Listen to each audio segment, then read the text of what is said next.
Okay, so we're going to look at the IEP goals for this kid.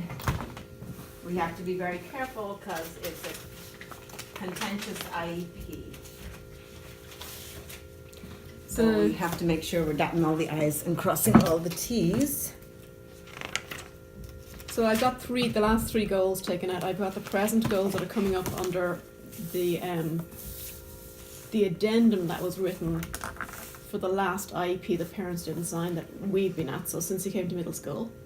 I've also got the last one they signed in the elementary school, which was signed on December 11th, but it was for an IEP back in May 2017.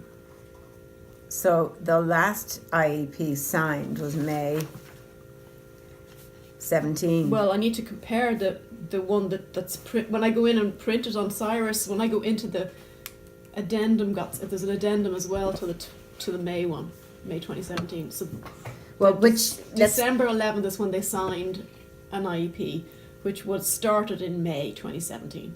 So it really is the meeting. When was the meeting finished? Like it started in May, so it was probably. They must have held the meeting in about May. Okay, right? so May 24th is the date on the 2017. So that's a year and a half ago. Yeah, they signed that. No, they had an addendum to it. They didn't sign that. They had an addendum to it, and then they signed the addendum one, which was December 11th. So this would suggest to me that there is no signed IEP for quite some time. No, exactly. The addendum is only certain. What was changed in the addendum? Do you have the front page of it? That's what I need to compare the May one to the December one, see if there's anything different. Well, not and just. Then some of them are brought forward, but not all of them. But this is what I think they did over in the district office. Somebody started we had a first meeting this year in August where we tried to do an addendum to get them to sign it, and I think the district office did. I never touched the computer on Cyrus on this one. The district office, I think Nancy did some goals. Okay. Or these are coming forward from here. Some of these get out of date and they're expired. Okay, so let's, for 1 minute then. There was an IEP in May. Yeah. That was never signed. No. So, unsigned. The addendum was signed. What we need to know is which IEP pages were included in the addendum. Well, so that's I the would front page of it. I can look that up. Yeah. I have them all printed inside, but because they've only signed whatever pages went into the addendum then. Would that be right? Yeah. Yeah, if they didn't sign the May one, everything that was in the May 2016 one. Okay, I'll call out what's here. Yeah, okay. So we're going into Cyrus and you're going to look at previous meetings. See, this is the current one we're working on, so I'm not going there.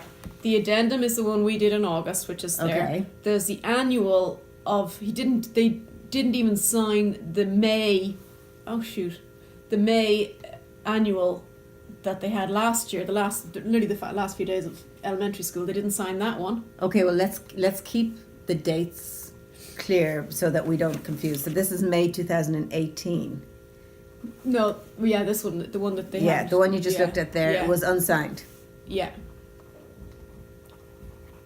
Oh, shoot. Session expired? That's just if it doesn't look like you did. The... Back in again. Yeah.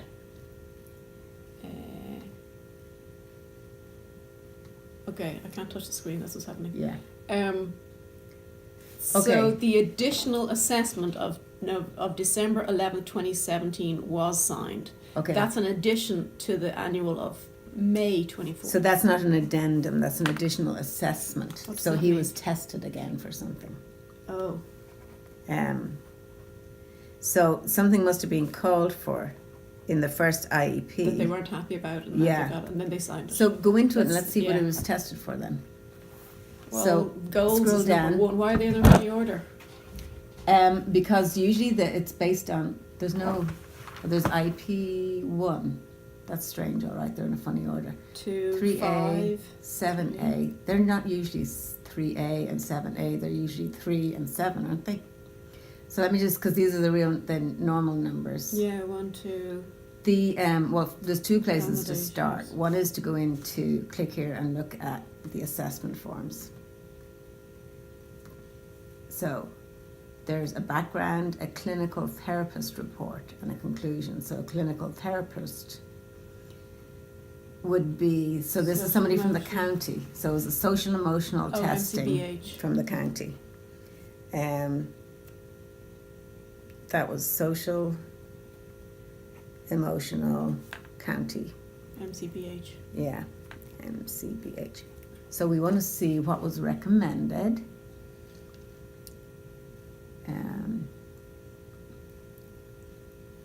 Okay, that's all the history.